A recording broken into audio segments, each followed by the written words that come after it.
மக்களாக இந்த வழிபாட்டை துறக்க இருக்கின்றோம். ஆகவே ஆங்காங்கே இருப்பவர்கள் அழைத்து சென்ற ஒரு உன்னத நிகழ்வை நாம் ஒரே திருச்சபையாக கொண்டாட இருக்கின்றோம்.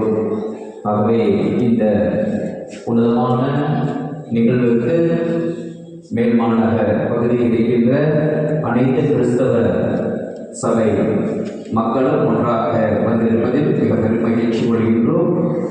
இந்த உன்னதமான நாளை இறைவன் ஆசீர்வதிக்கவும் உங்களை வழிநடத்துகின்ற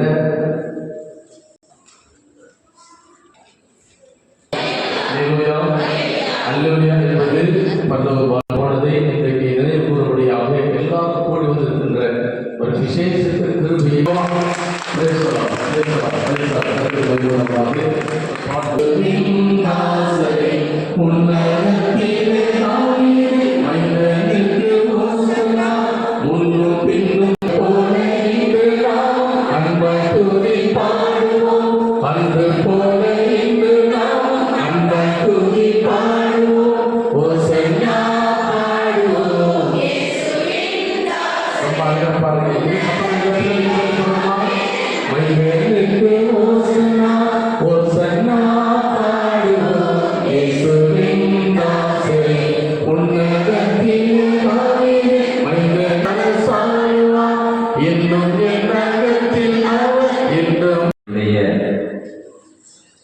வழிநடத்துனர் சகோதரர் ஆண்ட்ரூஸ் அவர்கள் நம்மளுக்கு முன்னுரையாக விளக்குவார்கள்.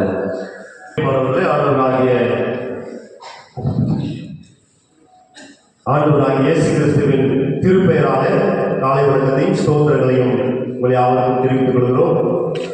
அருகாமல் இருக்கிற எந்த வீட்டில் இருக்கிறதோ அந்த ரத்தம் பூசப்பட்ட அந்த வீட்டை தவிர அங்கே இருக்கிற அனைத்து வீடுகளில் உள்ள தலை பிள்ளைகளும் அங்கே சங்கார தூத நிமித்தமாக கொல்லப்பட்டார்கள். இது நிமித்தமாக இஸ்ரேல் மக்கள் அங்கே எகிப்திலிருந்து விடுதலை பெற்று வருவதற்கு ஏதுவாக கடவுள் வழி நடத்தினார். இது பஸ்கா பண்டிகையாக முதலாவது அனுசரிக்கப்பட்டது. இப்படி போக போக அது பஸ்கா பண்டிகை, கூடார பண்டிகை என்று சொல்லி அழைக்கப்பட்டது. அந்த பண்டிகையின் போது குட்டியின் மீது ஏறுவதற்கு அநேக அர்த்தங்கள் உண்டு. முதலாவது, அவர் தாழ்மையின் நோக்கமாக அவர் கடந்து வந்தார். இரண்டாவது, அந்த கழுதையின் மீது அந்த வசனத்தை நன்றாக படிக்கின்ற போது தெரியும், அது தூய்மையின் அடையாளமாக.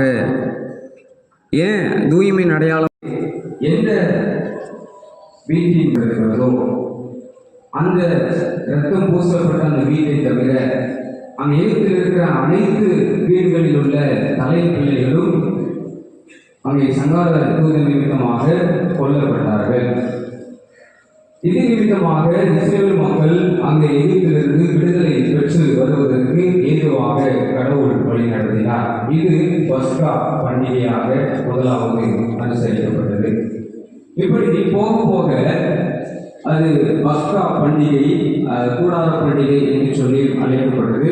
அந்த பண்டிகையின் போது குட்டியின் மீது ஏறுவதற்கு அநேக அர்த்தங்கள் உண்டு. முதலாவது, அவர் தாழ்மையின் நோக்கமாக அவர் கடந்து வந்தார்.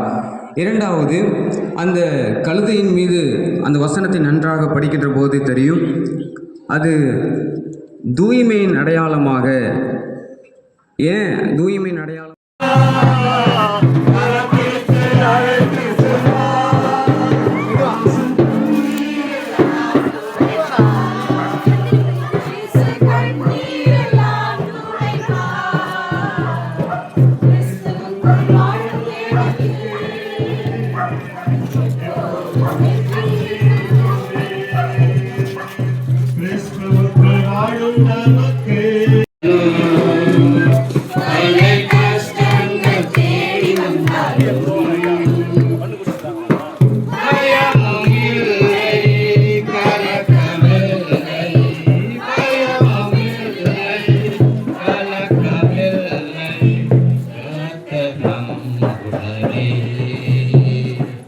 Hosanna, Jaya Me, Hosanna, Jaya.